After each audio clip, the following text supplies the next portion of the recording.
Associated Press. We're checking Twitter on several different official. Oh, I believe it just happened there. That was it. Live, raw, and unfiltered. It appears that China spy balloon has now been shot down over the Atlantic Ocean. You are taking a live look here, live, raw, and unfiltered, as that balloon appears to be heading downward after it has been shot down. All right, the Pentagon says it won't know for sure until later today, but it's confident a missile destroyed a fuel tank on that crippled spy satellite. Officials said the launch from a ship in the Pacific successfully hit the satellite as the spacecraft traveled at more than 17,000 miles an hour. Authorities feared the toxic fuel could pose a threat if the tank landed in a populated area, and the satellite also carried sensitive material. 3, 2, 1. Mark.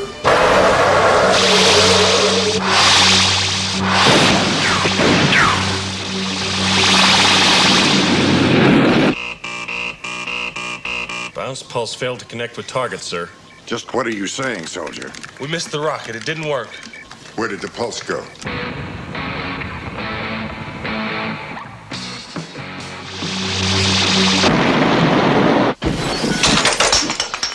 Wow. Excellent. From up here, the world seems small. We can sit together. It's so beautiful, you and me. We choose to go to the moon in this decade and do the other things, not because they are easy, but because they are hard.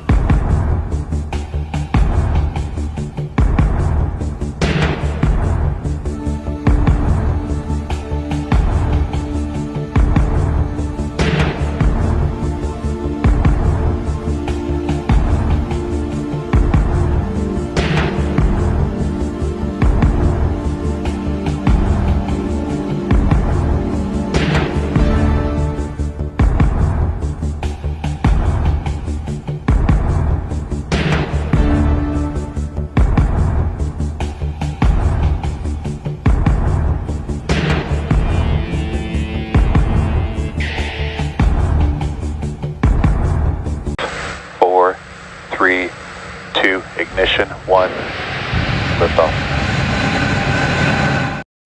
Well, weather wasn't a problem for this morning's SpaceX launch in Florida. The rocket lifted off from Cape Canaveral earlier this morning. SpaceX says the rocket carried 53 satellites for the Starlink internet system. We never stop hearing about how the internet's in the cloud, but really, it's in the ocean. About 300 undersea fiber optic cables are responsible for 99% of international data traffic. It's basically the same way we connect to each other in a single country, except underwater instead of underground. They transmit PewDiePie from Europe to America, and they connect stock traders in New York and London. And these cables, placed by private companies, are the backbone of the internet. But if you held one in your hand, it'd be no bigger than a soda can. There are just a few layers of protection from the water, including petroleum jelly. Yes, your internet is covered in Vaseline. They're vulnerable to earthquakes. At least a few times, confused sharks have bitten them. But many cables are beneath sea life because in some places they go as deep underwater as Mount Everest is high. Ships lower a plow that digs a tiny groove in the ocean floor, lay in the cable, and it's naturally buried by sand thanks to the ocean's current. And that process, it's both stunningly simple and mind-blowingly complex, is responsible for making the internet a truly global network. It's an idea that's audacious and crazy, and you think it has to be cutting edge, and it is, but it's also been going on for 157 years. Electric telegraphs have been around for a long time. Experiments in the early 1800s connected two ends of a garden using a clock that revealed letters. Then they moved on to two neighborhoods to help signal trains, and then multiple cities thanks to a network of railroad lines. Underwater submarine cables were an obvious next step, so they played around. Instead of petroleum jelly, the first ones were coated with exotic tree sap to protect them from the water. And though the undersea cables came in spurts, one of the first ones was knocked out of commission by a fishing boat. By 1858, they reached around the Atlantic and across the world. And that's how it's kind of gone since, laying cables that circle the Earth's oceans. The cables are unwound from the back of the ship, sink to the ocean floor, and the world is connected in speeds measured in milliseconds. There are ideas to bring the internet above sea level, along with cell phone towers and balloons lifted by Google. But for speedy international travel, undersea cables are still where companies like Facebook and Google place their bets. That's because the best way to create the cloud is still by going under the sea.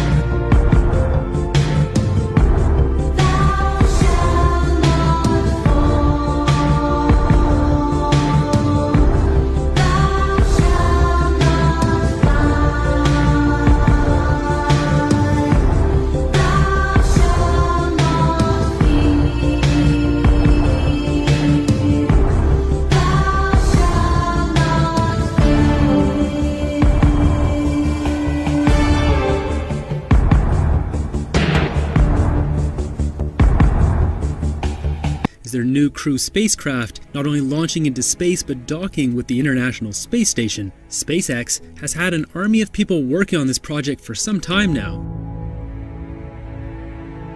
The Crew Dragon capsule was launched by one of SpaceX's Falcon 9 rockets into space successfully, detached and made its way into the same orbit as the International Space Station.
So at this moment, Dragon is going to be resuming the approach. As we heard them informing the crew, they're going to have that one final hold when they're just 20 meters away. That's going to be at waypoint 2.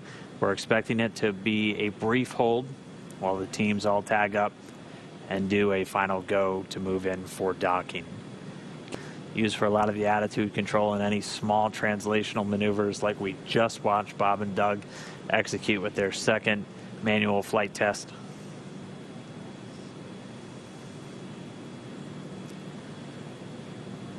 So we're closing in at less than 1/10 of a meter per second at this point.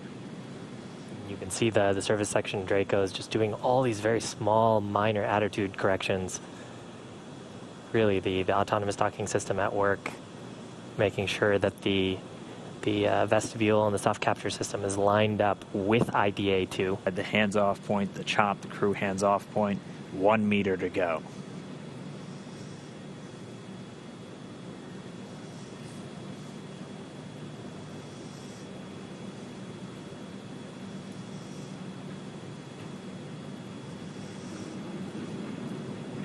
Soft capture complete. Dragon is soft capture confirmed. Stand by for retraction and docking.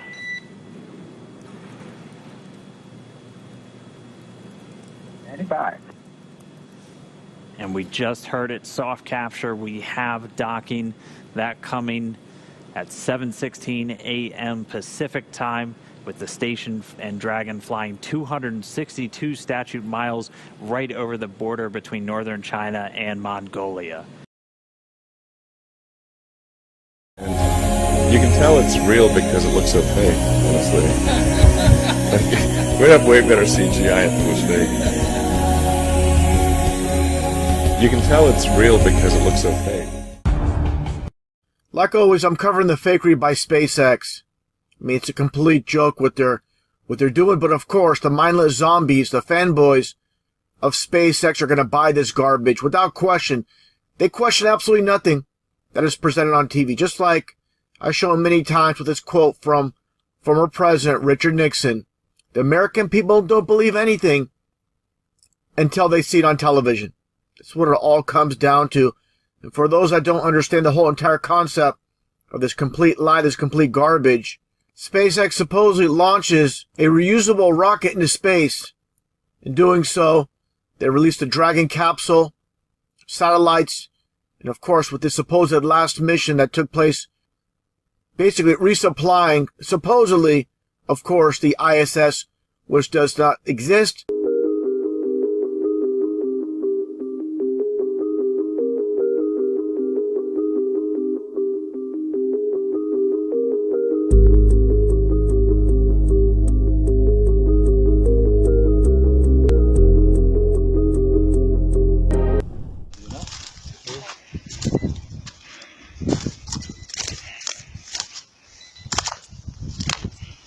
Uma fação da água pra cima.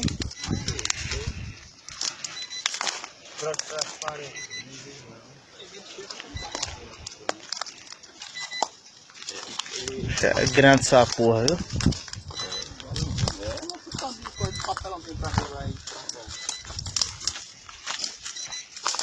Vocês não querem tamanho do... Não, mas não vai estar a luz. Não, isso aí vai sair mais não, cara.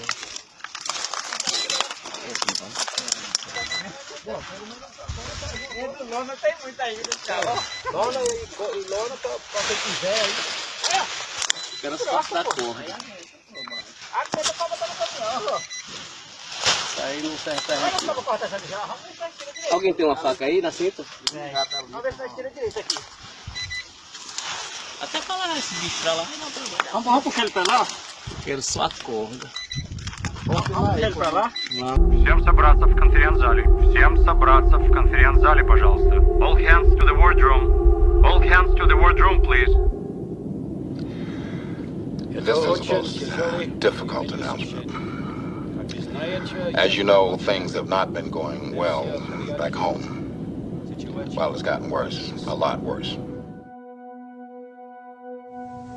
Subversion can be only successful when the initiator, the actor, the agent of subversion has a responsive target. It's a two-way traffic. United States is a receptive target of subversion.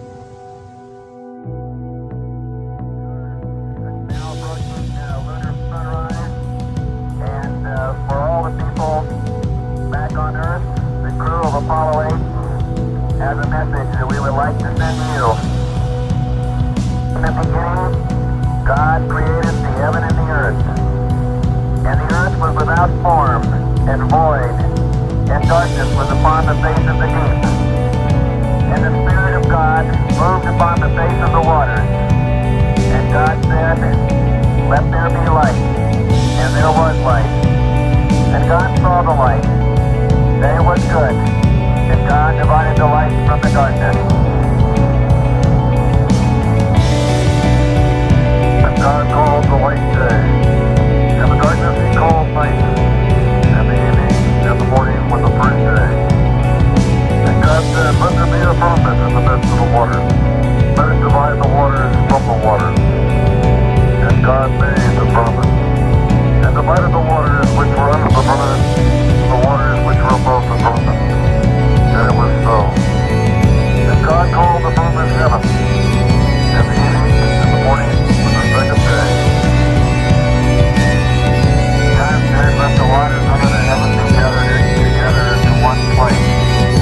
fourth industrial revolution is a combination of technological breakthroughs which will completely change business models, society, economies.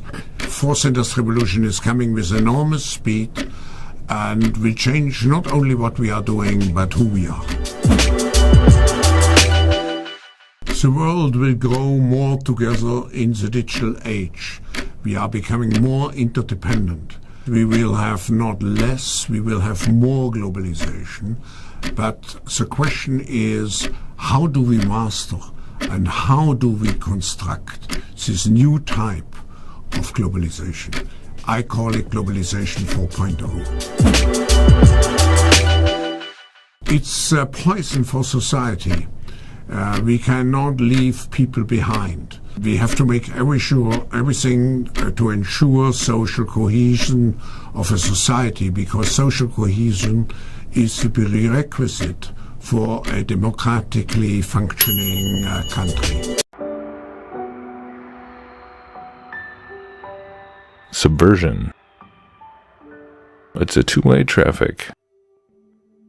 You know, I've watched several of those Yuri Bezmenov presentations over the years, and they do seem to get more applicable to so many things as time goes on.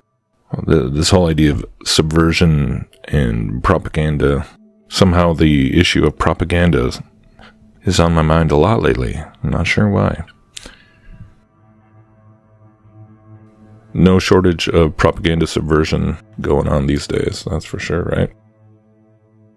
And speaking of which, so a couple of months ago, I got an email from a viewer who said she'd been watching for about a year, and she shared some videos with a pastor friend of hers. And so she shared his response. I guess he just watched one of the videos that she sent, one that I had made many years back in response to Dr. Lyle. Dr. Jason Lyle, who's this creationist astronomer guy, and I don't even know how relevant all of that is, but he wrote back a 7-page PDF response, which in some ways was very similar to responses I'd seen many, many times over the years, and really wasn't anything really new or surprising.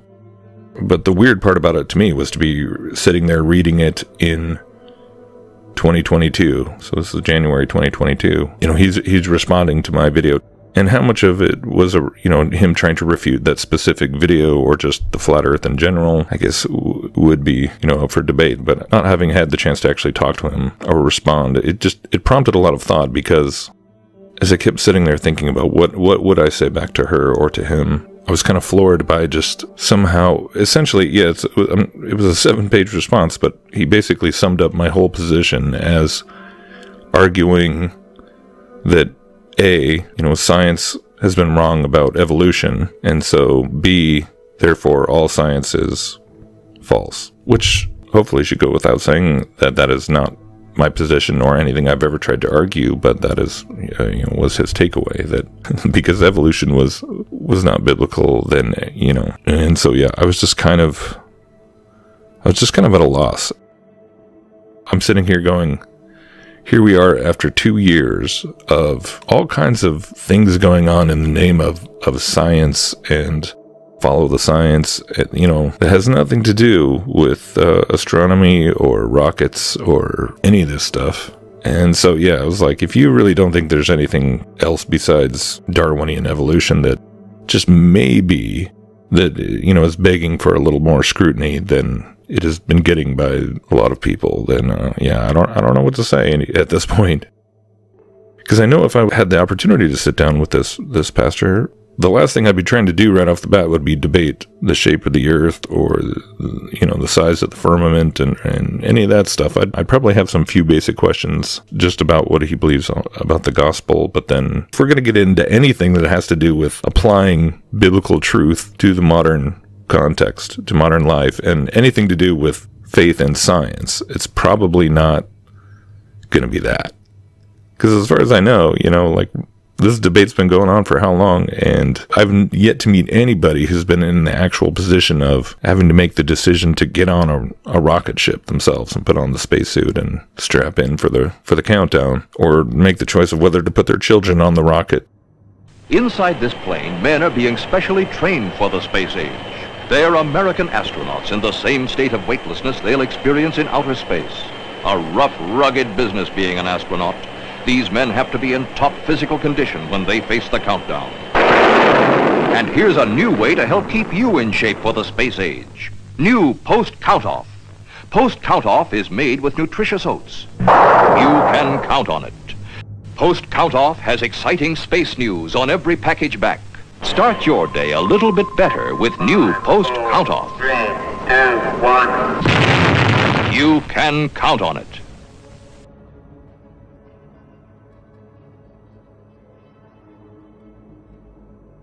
There's some other tough decisions people have had to make in recent months and years.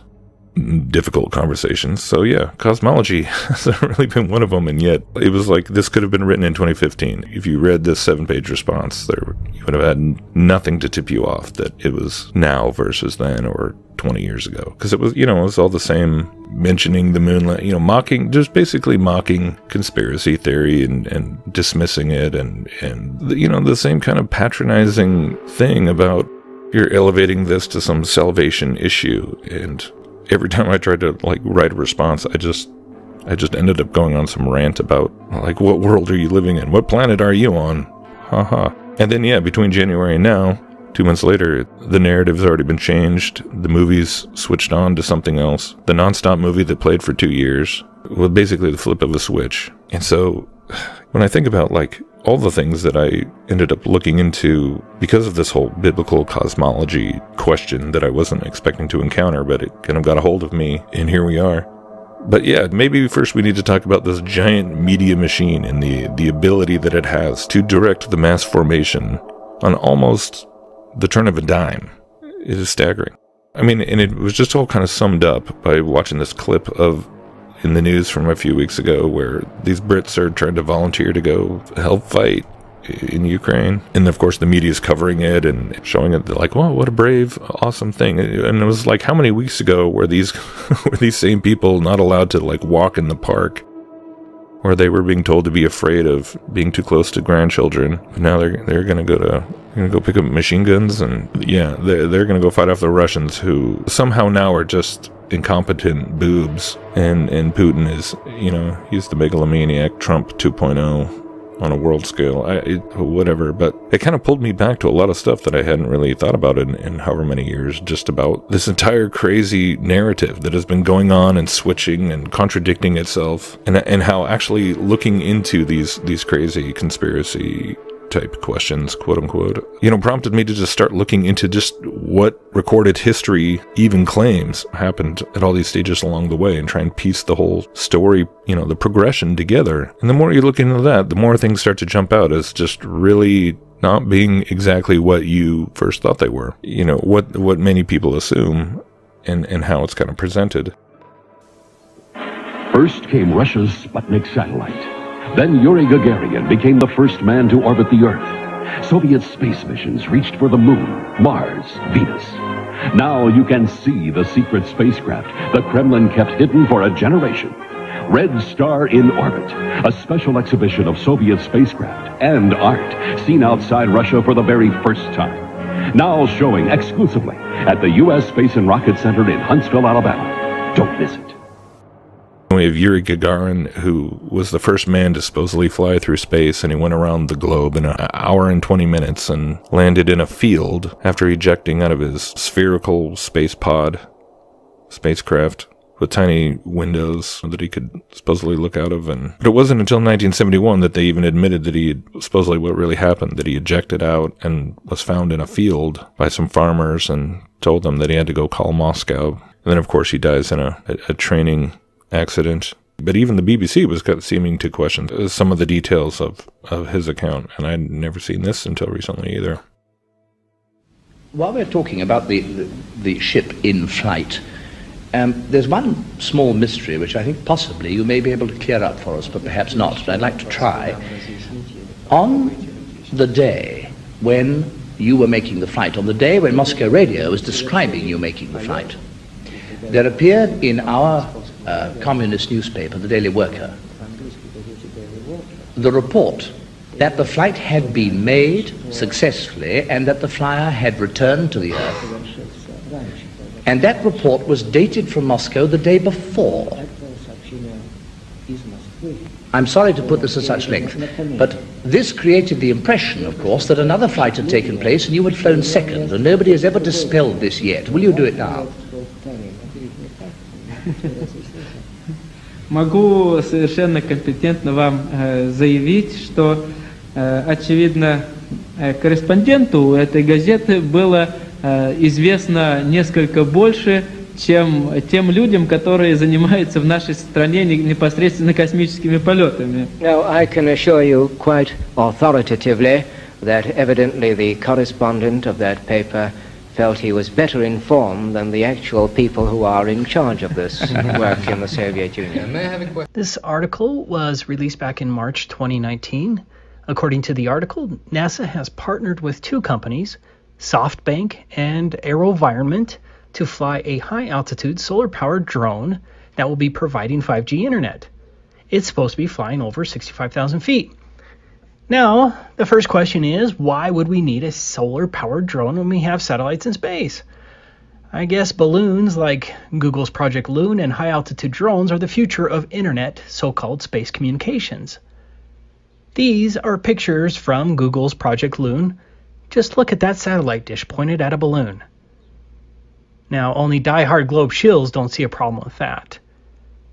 But I did a little digging and discovered that AeroVironment has been flying these drones since 1981, if you can believe that. Remember, the first box of ISS parts was first allegedly orbiting the Earth at 17,000 miles per hour in November 2000. According to AeroVironment's website, inspired by the possibilities of their earlier manned solar-powered aircraft, AV, which is AeroVironment, began developing a solar-powered HALE UAV in 1981 to provide a continuous high-altitude platform. After making 9 successful test flights, the 99-foot wingspan Pathfinder was mothballed for a decade because of technology limits in the propulsion system at that time. The Pathfinder aircraft was then adopted by NASA's Environmental Research Aircraft and Sensor Technology program in 1994 to assist in the development of research platforms for the stratosphere. So, NASA was certainly involved with this drone project since 1994. I wonder why. But this is what I found very interesting. These high-altitude drones are referred to as satellites.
And I quote, "Larger and more robust than the Pathfinder predecessors, Centurion incorporated many of the enabling technologies for an updated HALE UAV able to perform atmospheric satellite missions." Did you see that? The Centurion drone, which flew at 80,000 feet, was considered, though, as it was performing satellite missions. AeroVironment isn't some unknown company. This is a major NASA contractor. On this different page, AeroVironment referred to their drones as pseudo-satellites. But it seems that this NASA contractor unequivocally considers high-altitude drones as satellites. How is that possible? Now, watch this informative video by AeroVironment. In my opinion, I think the ISS is nothing more than a specialized, high-altitude, self-powered drone lit up like a Christmas tree, which is intermittently replaced by another similar ISS drone. NASA steals $53 million a day from the American taxpayers. With that much money, anything is possible.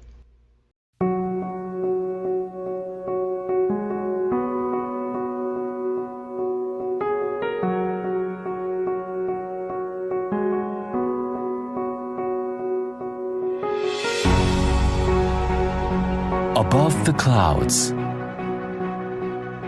up in the sky, bordered by the space is the stratosphere. SoftBank's next-generation telecom system. High Altitude Platform Station, HAPS. With 78 meters of wingspan and 10 propellers, HAPS is a lightweight aircraft flying at 110 kilometers per hour.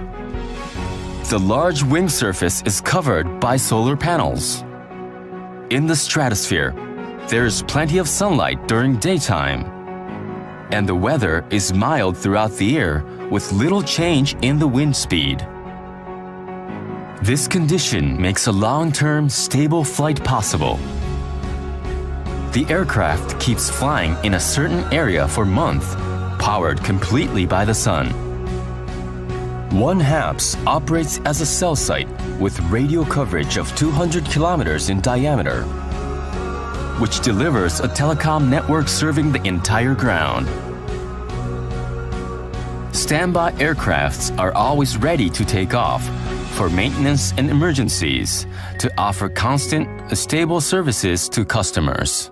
The interesting thing when you look back is that basically the whole space race narrative and the Cold War have always just been kind of coupled together since the beginning. And you had World War II that kind of put the whole Soviet space program on pause, and then after it, the United States and Russia divided up all the Nazi rocket scientists and chemical scientists and the proto-MK-Ultra guys, all the really fun stuff that the Nazis were doing. Divvied them up, and that just then fueled all this research during the 50s and 60s in all kinds of crazy areas. And so, and the amazing thing to look back and just see how throughout it's this constant like dichotomy of death and destruction, or the potential for death and destruction, just nuclear annihilation. You know, Sputnik flies over, allegedly. Some light in the sky flies over, and something broadcast beeps. And so from that moment on, teach the kids to hide under the desk when the air raid sirens go off, and we're in the nuclear age, and on we go. And then somehow it just keeps flipping back and forth between this great cosmist, transhumanist, reach for the stars kind of message and annihilation and death and everything like that. So the social alchemy that's been going on with all this propaganda and all this media that's been generated, all these launches and stories and news coverages that comprise all this history, so to speak. And no matter what, you look at it all and you can't deny like how propagandistic it all really has been, dealing with war and dealing with essentially globalism and the tension between kind of those two things, like being all intertwined. And so Yuri Bezmenov, of course, is talking about Marxist propaganda and how that is disseminated and used to subvert free societies and things like that. I mean, I'm paraphrasing, obviously, but you know, I started thinking about like how all the ways in the quote unquote free societies, specifically here in the United States, where we have Hollywood and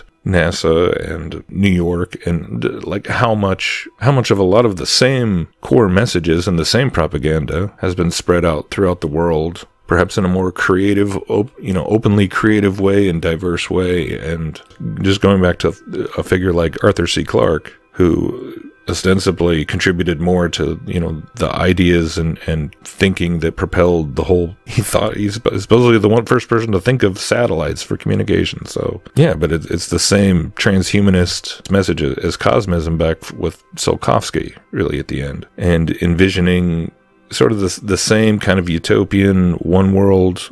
You know, it's all about we colonize the whole. We can't colonize the whole solar system and the galaxy until we've, you know, sort of colonized things down on Earth.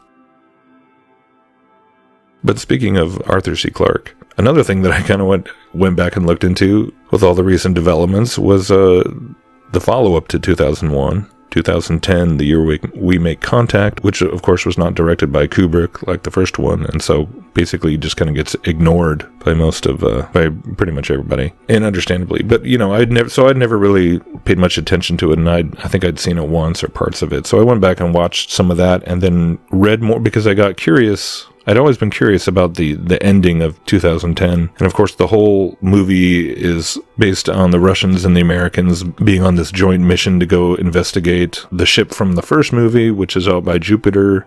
And there's a new obelisk like floating there. And back on Earth, everything is falling apart between the United States and the Soviet Union. And they're on the brink of nuclear war. So you have all your kind of weird poltergeisty stuff happen with David Bowman from the first movie coming back, appearing as like kind of a space ghost. And one of the amazing parts of the movie is when he actually visits his wife back on Earth, and she's just like watching TV, and he appears to her, you know, through the TV screen. And it's basically the whole question of like, well, is this really David Bowman? Is it? It's super creepy. And he's trying to tell her that something's about to happen, and she, you know, what's going to happen? Something wonderful. Oh, what is that? Of course. Well, so like the monolith goes into Jupiter and starts multiplying and covering the surface of Jupiter with all these monoliths, and then Jupiter kind of transforms and explodes, and everyone on Earth sees it. And then there's two suns at the end of the movie, and they get this message from like the obelisk or the aliens or whatever, saying all these worlds are yours, except Europa attempts no landing there. And so I'd always been kind of confused, like, what the heck does Europa have to do with anything? And what is this? Is this supposed to mean something? But if you read I'd never read the books, but if you go read the books, because in the books just explain a lot more even than any of the movies do. But in the third book, it continues on, and you discover that, so Jupiter became a star, and then all the moons around Jupiter became, you know, planets of Jupiter. So it's like it's its own solar system. Oh, and the name of the star is Lucifer. So, you know, I'm sure that's not significant at all. So yeah, orbiting the new Lucifer star is the moon/planet Europa, where the obelisk apparently went down and chose to start the whole process of evolution again. So they didn't want humans going down there and messing it up. And so, yeah, long story short, it's just the same old, like, ancient aliens and panspermia concept of cosmic evolution. And so in the first movie, David Bowman had his kind of transformative experience. He goes into the monolith and has this big psychedelic thing that lasts forever. And then he becomes the Star Child, right? So they portray that as the floating fetus, you know, the floating baby in space. But when you look at, like, the ghost in the TV screen, and then as I read more in the books and stuff, there's other characters who then also become essentially what is, you hear guys like Michio Kaku describe, where, you know, we turn into laser beams, or the aliens, when we meet the aliens, they won't be biological, they'll be AI. You know, they'll be interdimensional quantum memories of beings that are millions of years old and can travel throughout the galaxy. And so essentially that's what he evolved into, was some sort of digital apparition. And then, there's like how many books? I think there's like 4 or 5 books, maybe more. After that, I kind of stopped reading on. But, yeah, again, this is the guy, you know, who in the early 50s, this is a guy like Tsiolkovsky, who wrote some of the most seminal things that were said to spur on, you know, whole generations of real engineers and rocket scientists and satellite manufacturing and all these things. But he was obsessed with the occult. You know, isn't it amazing how, like, in a supposedly, you know, purely materialistic evolutionary universe, these occult themes it's like they just can't seem to stay away from it. Towards the end of his life, Arthur C. Clarke was living in Sri Lanka and producing a TV show called, what was it called? Strange Wonders or something? A series called Arthur C. Clarke's Mysterious World, which was all about your typical paranormal, stuff that now it's kind of your typical paranormal fare. And that was like made in the 70s or 80s. But, if you compare like the basic ideology and the worldviews of someone like Arthur C. Clarke, was British and part of the whole Anglo-American free world side of the space race, Iron Curtain. You compare him with somebody like Nikolai Fedorov and Tsiolkovsky and, what they were all into. It's very interesting. Here's a book I want to get my hands on. The Russian Cosmists by George M. Young. Just the chapter description for the spiritual geography of Russian cosmism. It says this chapter introduces the major themes of Russian cosmism, which include active self-directed human evolution, the need for universal solutions to existential problems, the unity of knowledge and action, religion, art, magic, and science, universal immortality as a human task, and a view of man as a citizen not only of the earth but of the entire cosmos. The major cosmists were polymath thinkers embracing a variety of intellectual disciplines and apparent contradictions. They combined visionary futuristic projects with the defense of traditional culture and institutions. A special feature of cosmism was the attempt to discover scientific equivalents to investigations previously characterized as esoteric or occult. This chapter emphasizes both the Russian and universal character of cosmist thought. So yeah.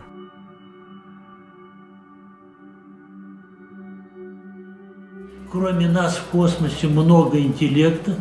Это интеллектуальное пространство, это много пространств. Мы частица, и это пространство интеллекта неизвестно, как нас примет или не примет.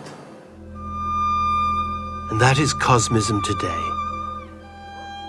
Man inextricably bound up in the universe, whether he travels through it or stays on Earth. Гениальность или интеллект Циолковского, он открыл этот способ толчка, как проникнуть ракетой в космос. Это одна часть Циолковского. А вторая часть, он рассуждал и видел, куда эта ракета понесет человека. Что значит человеческий интеллект в космосе?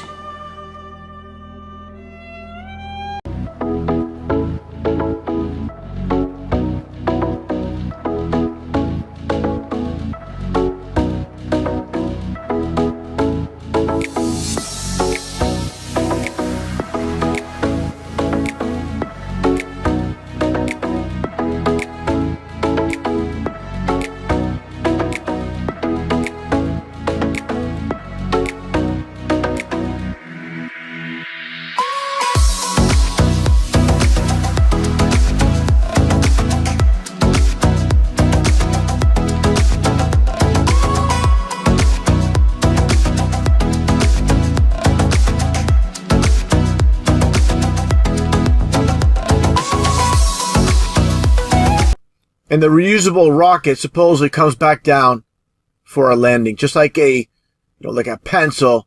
Let's take a look at this footage. It's a complete joke. And before doing so, this is the only vantage point that you're going to get. You're not going to get any other amateur footage. This one shot, of course, by SpaceX released. Let's break this all down here. Let's take a look. As basically the cylinder rocket comes down. I mean, this is... Just look at it come through the clouds. What a freaking joke. This cylinder, like a pencil, coming down for this vertical landing. I mean, let's get a close-up look at this garbage. One thing I want to point out, you do not see, basically as it falls out of the sky like a rock, you don't see the use of any type of vertical stabilizer. It's just dropping like a rock. And explain to me, how is this possible? Just by sheer luck, by chance, somehow, this cylinder rocket comes down for a successful landing, supposedly. This is nothing more than fakery, nothing more than CGI garbage. That's all this is. And where's the amateur footage of this supposed landing taking place? Of course, it's not going to be available. Again, all we get is SpaceX and their official so-called release footage. It's a complete insult, a complete joke. Let's take even a closer look at this complete garbage CGI. I mean, it's so easy to fool people. Millions upon millions of zombies, specifically SpaceX fanboys, fall for this. And of course, who heads up this deception? It's Elon Musk, this Mason, as I pointed out many times. Nothing more than a deceiver, just like everybody else that makes on top of this world stage, deceiving the public. Try to help out and explain to these knuckleheads that do not understand they're being deceived. They just want to worship these frauds and liars. It's all about Masonry, like I showed before real quick with Falcon 9. Again, all about the 33 when it comes to Freemasonry. And of course, the knucklehead fanboys of SpaceX, they know nothing about Masonry. It's all about deception. Like I pointed out with the 33, the highest degree in the Scottish Rite of Freemasonry, just like in India. With, of course, Freemasonry being a worldwide enterprise with the supposed launch of the PSLV C-37, supposedly launching 104 satellites into space. Give me a break. You're going to fit 104 satellites in this thing? I don't think so. And where are they all going to fit? Not going to fit in this thing. Complete joke how people buy this. And again, the whole entire concept, like I mentioned earlier, with SpaceX Falcon 9, the reason they come with the concept of this name, it's Falcon, as in it's a con job. And of course, like I stated, all about getting the number 33 to fit in with their Masonic deception. Same entire concept with the PSLV C-37 to get your 33. These people don't understand. Again, the masses, the knucklehead fanboys of SpaceX, they know absolutely nothing about Freemasonry. They just watch TV and they believe. Again, just like Richard Nixon stated, the American people don't believe anything until they see it on television. Never watch the television. Never watch the television. It's the greatest scientific indoctrination tool ever devised. Haven't you figured that out? It's changed the whole culture of nations, not just one nation. Why do you think it was mandatory that everybody in Britain have access to televisions by the government? Why do you think China is under the same program to get everyone to the TV right now? Because they love to have you entertained. Do you really think that? And India is on the same route as well right now too. Most of your ideas and your opinions and how you emulate, because you emulate things, you mimic what you see.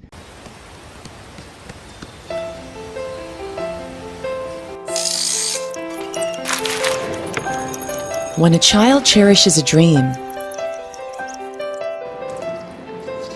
he knows that every step he takes, every little thing he does, carries him closer to his goal.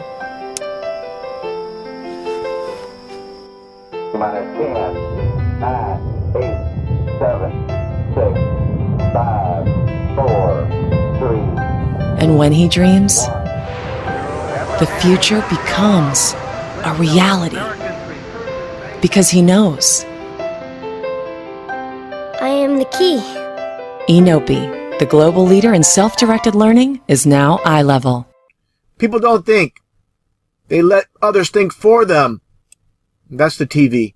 TV is nothing more than mind control. Now, before breaking down the fakery of the latest so-called launch into space by SpaceX to resupply the ISS, I want to break this footage down as I shown before with this launch by SpaceX, the Falcon 9, nothing more than a very expensive firework. Sped up the footage just for the sake of saving time. If you're going to believe that this Falcon 9 is actually going to outer space, no wonder why you're deceived.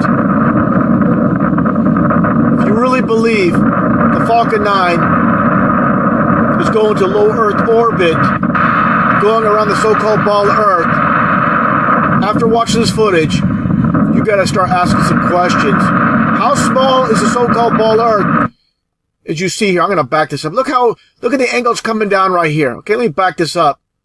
Okay, so you're launched right here from Cape Canaveral, Florida. Okay, let's take a look here. Let's speed it up. What is the distance of this arch to where it starts coming down? Okay, again, supposedly going down and around the ball Earth to make its low Earth orbit before going to space. This is nothing more than, again, expensive firework coming down into the ocean. That's why they launched these rockets by the ocean. You see absolutely nothing. It's disintegrating. Okay, this is not going around the so-called ball Earth. Okay, there you go. There's your hopes and dreams of going into space, going up in thin air. Okay, that's all you have. What they do is, back this up here a little bit.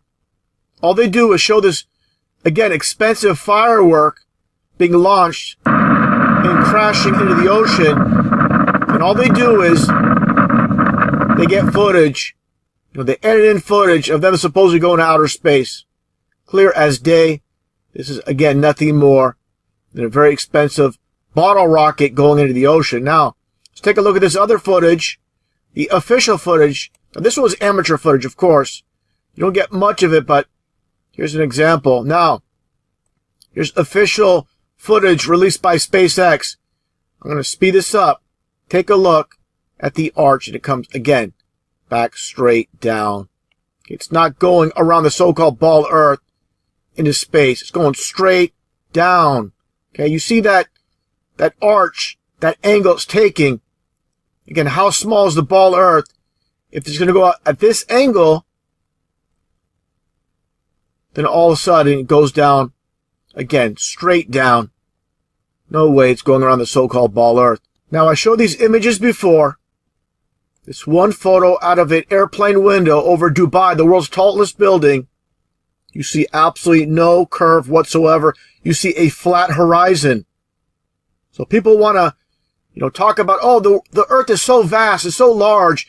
You cannot see the so-called curve of the ball Earth, the so-called curvature. You don't see the curvature of the Earth. You don't see the curvature of the Earth. You don't see the curvature of the Earth. If you are 2 millimeters above this beach ball.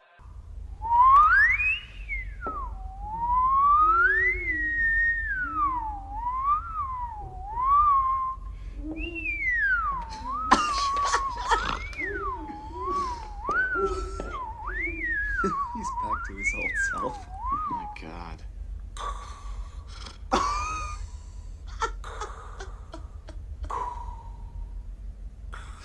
That's an unusual cat, my man. I hereby proclaim this planet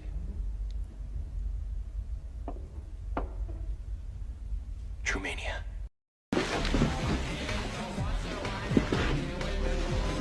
No way! That's crazy. We landed on the moon!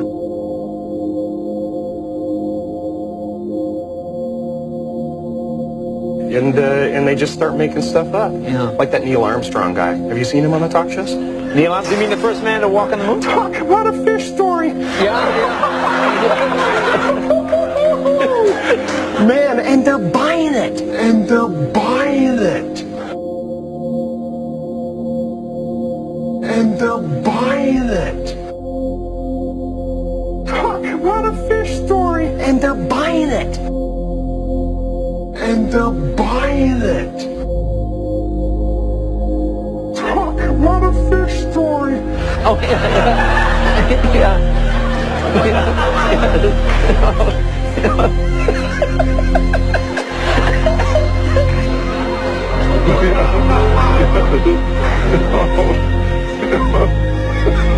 And they're buying it.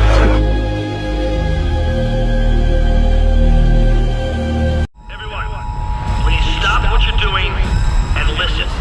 This is not a drill. What's the most resilient parasite? An idea. A single idea from the human mind can build cities.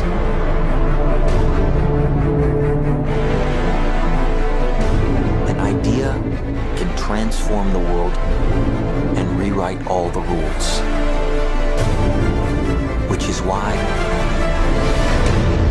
I have to steal it.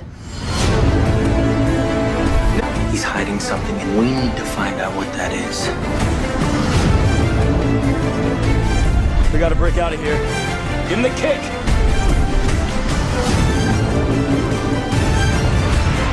This was not a part of the plan! Wake me up! Wake me up!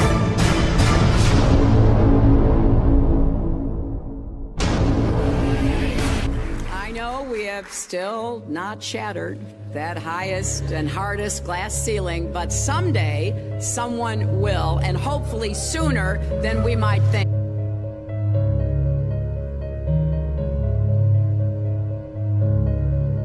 As the galaxies go whizzing by over the glass domed ceiling. Now tell me that doesn't work for you.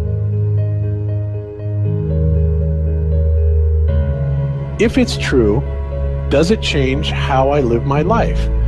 This is something that is not an easy answer because of the magnitude of what we're talking about here. How it will change your life, first of all, when you understand it, is dramatic, to say the least. Will it change you from having to go to your job every day and the things that you typically do every day? No. But when this knowledge becomes more mainstream and these agencies are starting to be held accountable, and you understand that they're all participating in this, not just the United States government, not just NASA, but China, Russia, India, all of them have space programs. They all have the same symbolism. They're all doing the exact same thing to their citizenry. And the first thing you have to understand about this is that the deception goes all the way to the top. And when I say all the way to the top, you have to kind of get rid of the notion that the people at the very highest levels are working together.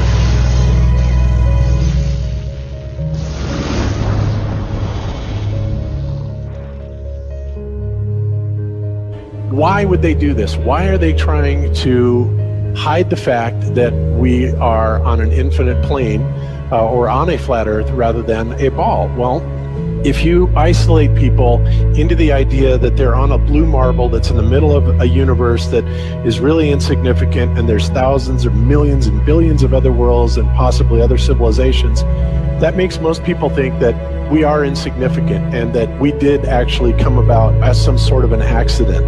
Now, when people believe that, their minds are much more malleable into being given the idea that there is no God, there is no creator. And because of that, that also gives the controllers this fertile soil to build other deceptions on.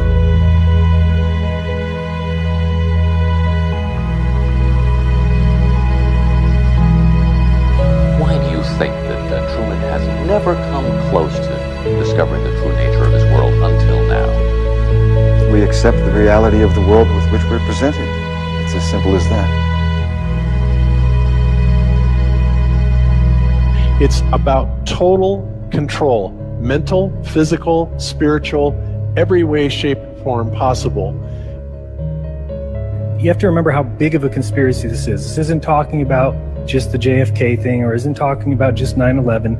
It's on an umbrella kind of system to where it is the biggest deception that there is. It actually exposes every other deception, and nothing else brings down the power of the elite because it really exposes education, science, the economy, television, museums, universities. Think of all the things that have been fooled.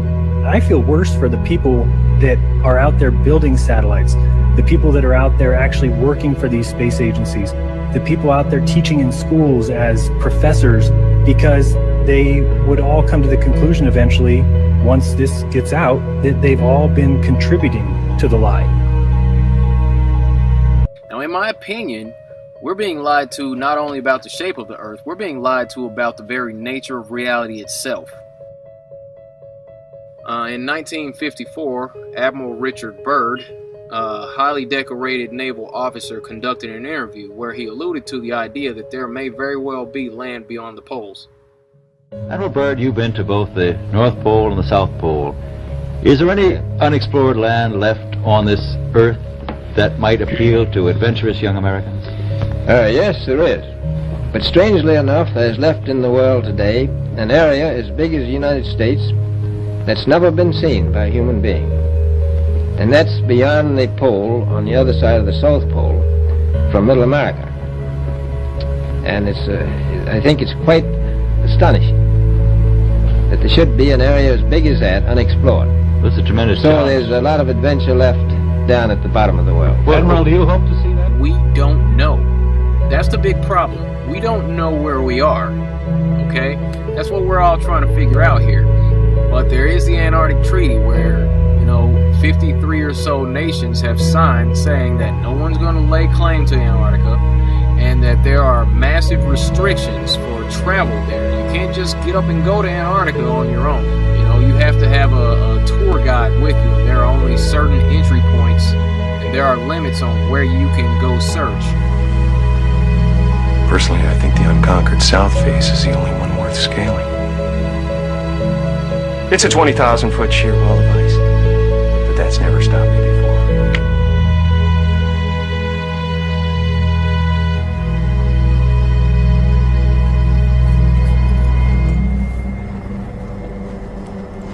Welcome.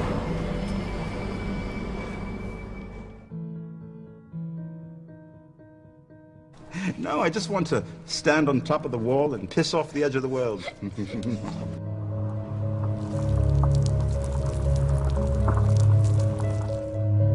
What difference does it make? What difference does it make?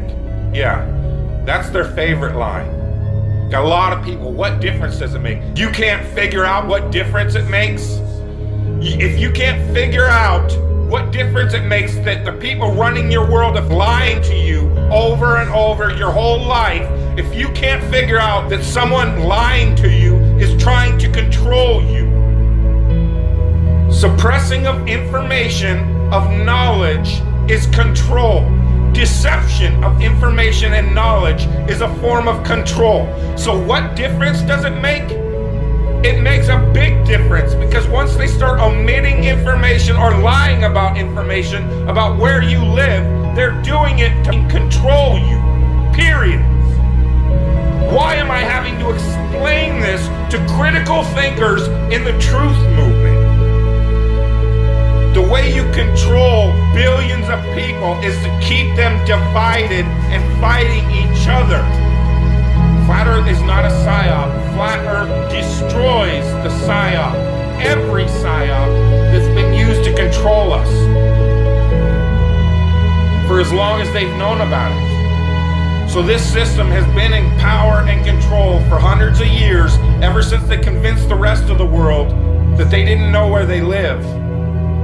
It created this fantastical scenario to make people feel insignificant and to follow those that appear to know better. Why is the flat earth so important? Because it shows the deception. And if everybody would just come together and demand answers, they would be in checkmate. They would not know what to do. Train up a child in the way that he should go, and when he is old, he will not depart from it. I believe that's why we have so many who are indoctrinated to still believe and fight so hard for the heliocentric model. The reason being is because we've been taught the globe model since before we had the ability to think for ourselves. Think about that. Before you could think for yourself, before you could form rational thought, you've been taught that you live on a spinning ball, although your five senses tell you something totally different.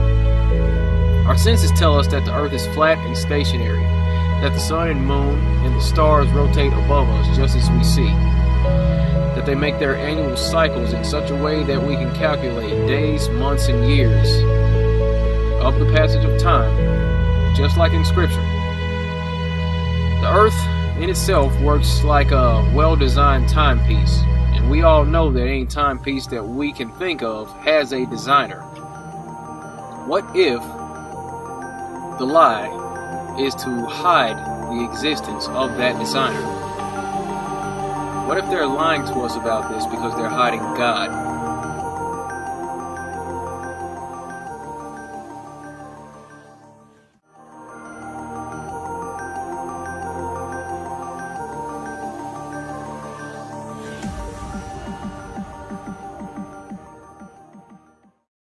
ever thought about my responsibilities? Oh, Dick, what are you talking about? Have you ever had a single moment's thought about my responsibilities? Have you ever thought for a single solitary moment about my responsibilities to my employers? Does it matter to you at all that the owners have placed their complete confidence and trust in me and that I have signed a letter of agreement, a contract? There is something interesting in the argument that Kubrick's filmmaking tricks were used by NASA to construct the Apollo 11 footage. However, NASA insists the footage is real, as do the Apollo astronauts. You're the one who said you walked on the moon when you didn't. Calling the kettle black if I ever thought of it. Saying I misrepresented myself. Away from me. You're a coward and a liar and a thief. They are going to wow the world with their technology, but it's all for nothing because they are preparing the way for Antichrist, who will come as in the name of peace. He will act as if he loves everyone. He will act like he has all the answers, that he's going to solve the human problems and, you know, provide all kinds of solutions supposedly, but he will be the destroyer. He will not give you peace. He will not give you satisfaction. He will not solve the world's problems. He will actually be the opposite. Everything that he claims to be, he will do the direct opposite of what he promises you. Why has nobody been to the moon in such a long time? That's not an 8-year-old's question. That's my question. I want to know, but I think I know. Because we didn't go there, and that's the way it happened. And if it didn't happen, it's nice to know why it didn't happen, so in the future, if we want to keep doing something, we need to know why something stopped in the past that we wanted to keep it going. But again, you want to rationalize this? At this angle, again, how small is the curvature of the Earth? Can't have it both ways. Just like I shown before, with the skyline over New York City. This is with a standard camera, no curvature, flat horizon, okay? Then you get this. Okay, why do you get this? Oh, the so-called, look at it. We live on a ball Earth. Here's your proof. Here's your evidence. That's because they use a fisheye lens camera to get the false perspective. This is how you get your false reality. Look at this ball. Look how it's bent and twisted, just like the flat Earth is bent and twisted to get your false perspective. And again, to get your false reality. It reminds me of this quote by Henry Kissinger. No hero, but speaking the absolute truth. It's not a matter of what is true that counts, but a matter of what is perceived to be true. From former German philosopher Arthur Schopenhauer, every truth passes through 3 stages. First, it's ridiculed. Secondly, it's violently opposed. And third, it is regarded as self-evident. You know, hopefully, SpaceX fanboys, NASA fanboys, ISS fanboys that believe in all this garbage that you're being fed, you're going to wake up. Subversion. This is some subversion right here. But there's been all kinds of subversion. Economically, the media, the government, the church. It's the world. Why do we ignore everything that the Bible says about how the world and the God of this world, the systems of this world, the kingdoms of this world is trying to subvert the truth, subvert what God has said and shown in every way he can, from every direction he can. It's been two-way traffic on both sides of all kinds of seemingly simplistic, dichotomous narratives for a long time. You know, that's kind of what he does. It's the whole Masonic black-white checkerboard kind of trick, I guess.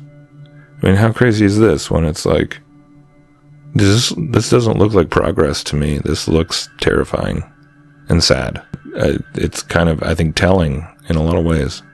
Like how disconnected we are from so many basic realities of life as humans. And again, the last 2 years have displayed that on levels that I never would have thought possible. But in terms of how disconnected we are from the things that are really supposed to matter, the things that really just even keep us alive, that come from God, and all the junk that we we make, and in some ways, yeah, space was just about making war cool again.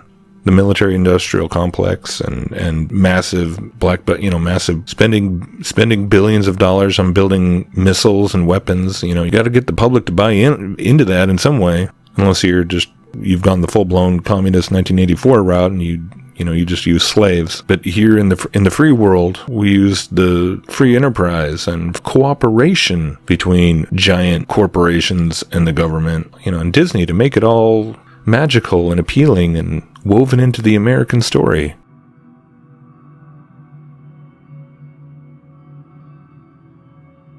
So, the process of demoralization could be stopped right here, both as an expert and as an import. And that takes one step, one very important thing to do. You don't have to expel all the KGB agents from Washington, D.C. The most difficult and at the same time the simplest answer to the subversion is to start it here and even before, by bringing back the society to religion, something that you cannot touch and eat and put on yourself, but something that rules society and makes it move and preserve it. So, the ideas are moving society and keeping mankind as society of human beings, intelligent, moral agents of God. The facts, the truth, the exact knowledge may not. All the sophisticated technology and computers will not prevent society from disintegrating and eventually dying out. Have you ever met a person who would sacrifice his life, freedom, for the truth like that? This is truth. I never met a person who said, this is truth and I'm ready to shoot me. To defend the truth. Right? But millions sacrifice their life, freedom, comfort, everything for things like God, like Jesus Christ. It's an honor. Some martyrs in the Soviet concentration camp died. And they died in peace, unlike those who shouted, "Long live Stalin," knowing perfectly well that he may not live long. Something which is not material moves society and helps it to survive. And the other way around, the moment we turn into 2 by 2 is 4 and make it a guiding principle of our life, our existence, we die. Even though this is true, and this we cannot prove. We only can feel and have faith in it. So the answer to ideological subversion, strangely enough, is very simple. You don't have to shoot people, you don't have to aim missiles and Pershings and cruise missiles at Andropov's headquarters. You simply have to have faith and prevent subversion. In other words, not to be a victim of subversion. Don't try to be a person who in judo is trying to smash your enemy and being caught by your hand. Don't strike like that. Strike with the power of spirit and moral superiority. If you don't have that power, it's high time to develop it. And that's the only answer. That's it.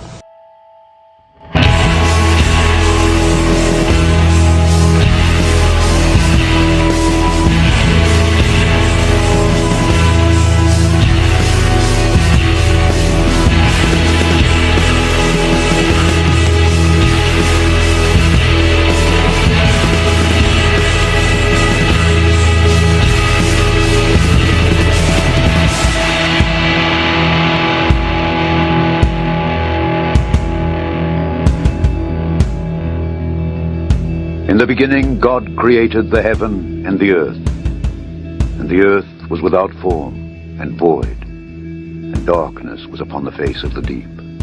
and the Spirit of God moved upon the face of the waters. And God said, "Let there be light." And there was light. And God saw the light that it was good.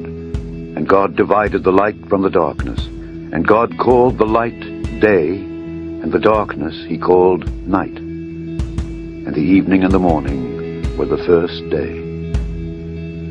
And God said, "Let there be a firmament in the midst of the waters, and let it divide the waters from the waters."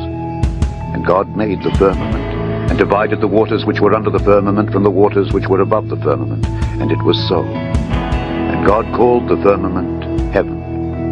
And the evening and the morning were the second day. And God said, "Let the waters under the heaven be gathered together unto one place, and let the dry land appear." And it was so. And God called the dry land earth, and the gathering together of the waters called he seas.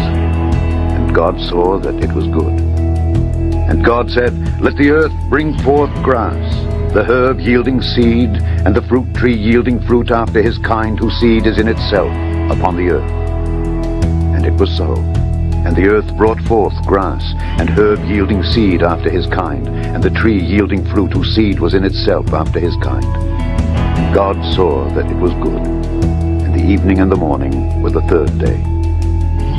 And God said, "Let there be lights in the firmament of the heaven, to divide the day from the night, and let them be for signs, and for seasons, and for days and years. And let them be for lights in the firmament of the heaven, to give light upon the earth." And it was so. And God made two great lights, the greater light to rule the day, and the lesser light to rule the night. He made the stars also. And God set them in the firmament of the heaven, to give light upon the earth, and to rule over the day and over the night, and to divide the light from the darkness. And God saw that it was good.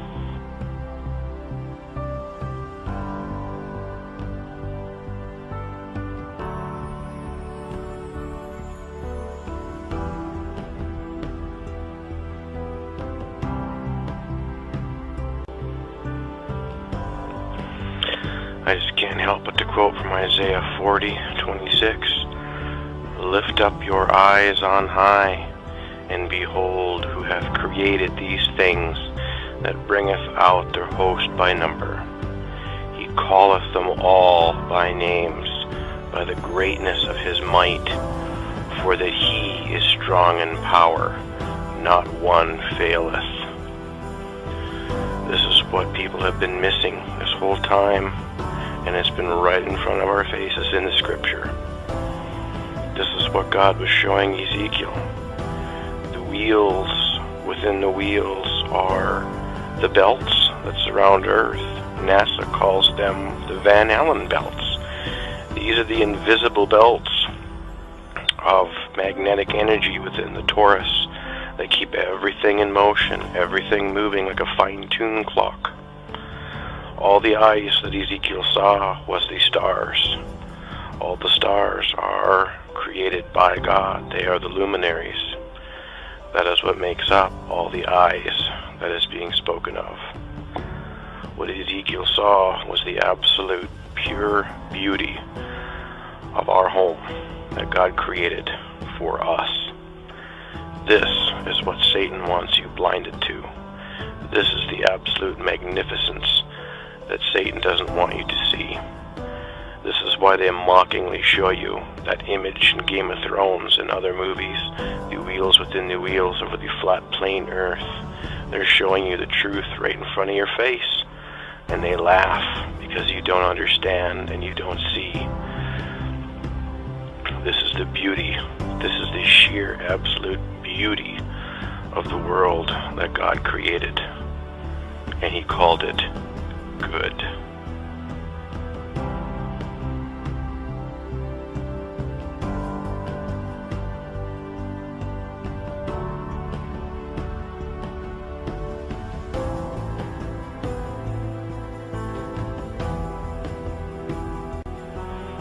Now that you have eyes to see and ears to hear, now let me tell you this.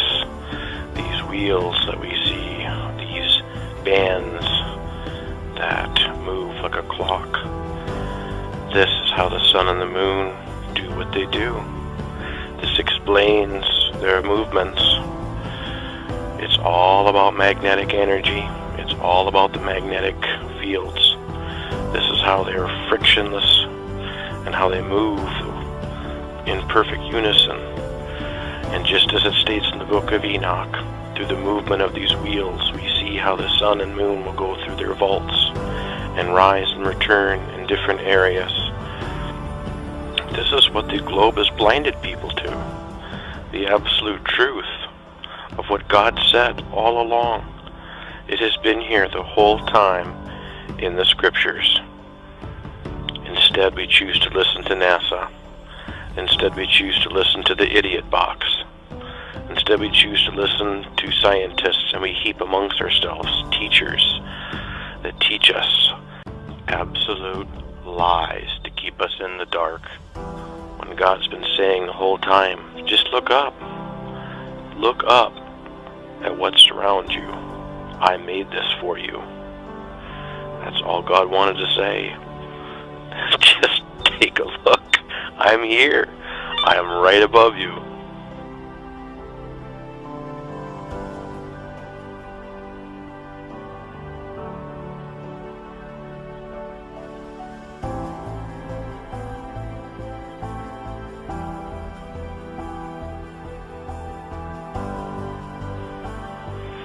You can take comfort knowing that when you step outside and gaze up into that starry wonder of God's creation, just know that our Father in heaven is sitting up there right now, staring down at all of us, watching our every move. He knows everything that's going on down here. He has not missed anything. And just know and be comforted by the fact that our Father is right there, and He's been there this whole time. This is something that the world and NASA and the scientists can never take from us, ever. Even the lying powers and signs of Satan that are coming, the lies of the fallen angels and the lies of the world that are going to be ever increasing, will still not rob this from my heart. And they will never rob from me my faith in Jesus Christ, the King of Kings and the Lord of Lords. What are you doing with the rest of your life? Catching up on some me time, find God. My soul loves Jesus. My soul loves Jesus.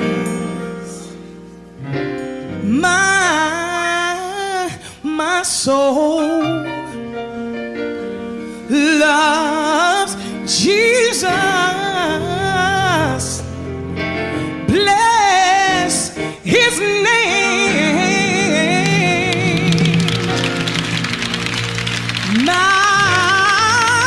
My soul, it